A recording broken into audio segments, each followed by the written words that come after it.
اپنی وکالت کرتے ہیں، یہاں بھی آ کے کر لیتے ہیں. تو وہ تھے. اور گفتگو یہ تھی کہ اردو سودا اور میر کے زمانے سے اب تک کتنی تبدیل ہوئی ہے، اس میں جو تبدیلیاں آئی ہیں وہ کیا ہیں اور کیوں ہیں.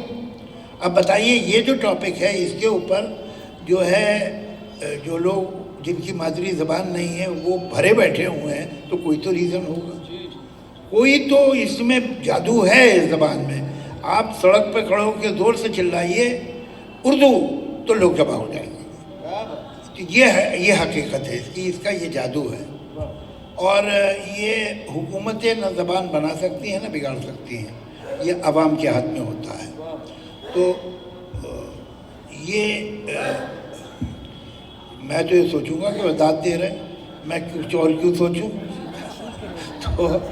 تو جی تو یہ اردو سے دلچسپی ایک عجیب بات ہے کہ بڑھ رہی ہے. حکومتوں کے نوٹس آتے ہیں پولیس کے ذریعہ اور عدالتوں کے ذریعہ کہ یہ الفاظ مت استعمال کیجیے، انہیں نکال دیجیے، اور عوام جو ہے اس میں ان الفاظ سے دلچسپی بڑھ رہی ہے. یہ کنٹراسٹ دیکھیے، تضاد دیکھیے آپ.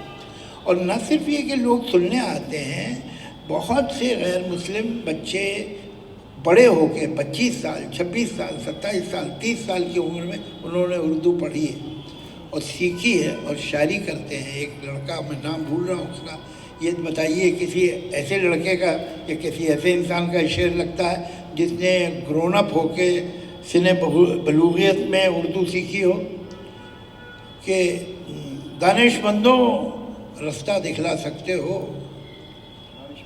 دانش مندوں رستہ دکھلا سکتے ہو، دیوانہ ہوں ویرانے تک جانا ہے. اب دیکھیے ایسے ایسے شعر، ایسی پوئٹری لکھی جا رہی ہے، اور یہ وہ نوجوان بچے ہیں جنہوں نے اردو اپنی مرضی سے بڑے ہو کے خود سیکھی ہے. ضروری کیا ہے کہ ہم زبیر صاحب، وہ ایک ہے نا، ہماری باتیں ہی باتیں ہیں، سید کام کرتا ہے. تو یہ فرق ہے مجھ میں ان میں، یہ کام کرتے ہیں، ہم سے باتیں ہی کرتے ہیں. تو آپ ایسے جو ہے ایسے جو کاسموپولیٹین علاقے ہیں بمبئی کے، وہ باندرا ہو، وہ چرچ گیٹ کے آس پاس کی جگہ ہو، کولابا کی، جہاں پر اگر آپ ویکلی 2 کلاسز یا 3 کلاسز کا انتظام کریں ایسے وقت پہ جہاں باروزگار لوگ یا خواتین آ سکیں اور وہ سیکھیں، آپ یقین کیجئے گا کہ آپ کو مشکل ہو جائے گی اتنے اسٹوڈنٹ ملیں گے. یہ کروائیے اس لیے کہ لوگوں میں دلچسپی.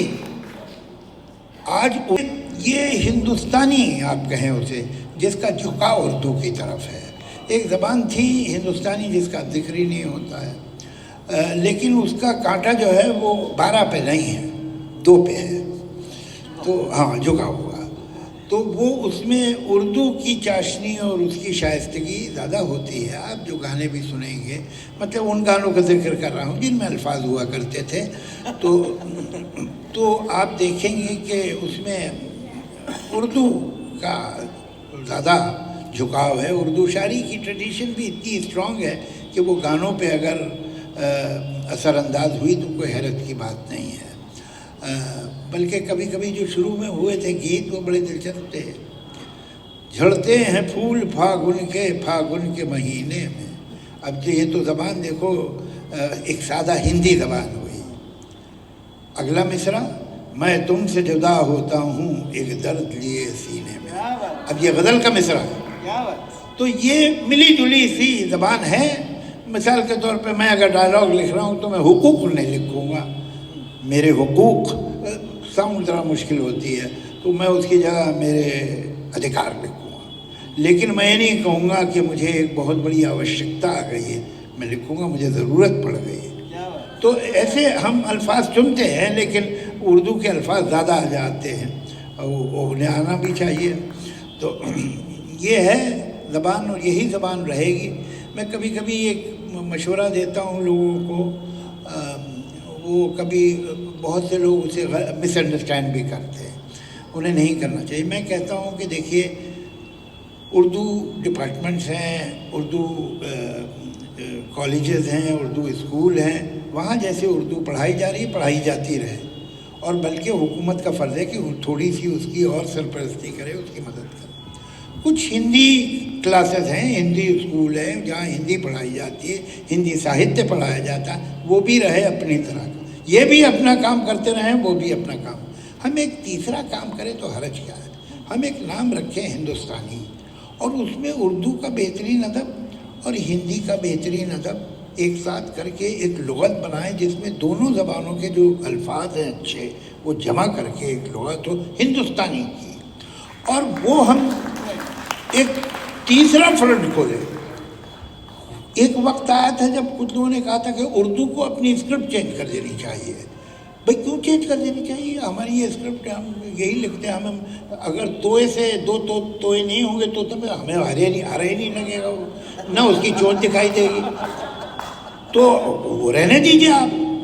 جس کو نستعلیق سے محبت ہے اور بالکل جائز ہے اور پورا اس کا حق ہے وہ رہے، یہ نہیں کہ اس کی اسکرپٹ چینج کر دیجیے، نہیں۔ وہ اگر یہ دیوناگری میں لکھتے ہیں بہت اچھا لکھتے ہیں، یہ ہندی مگر یہ جو ہندوستانی ہے جس میں ہندی اردو ہم دونوں شامل کریں، وہ ڈپارٹمنٹ دونوں کے چلنے دو، ہمیں اس سے کوئی تعلق نہیں۔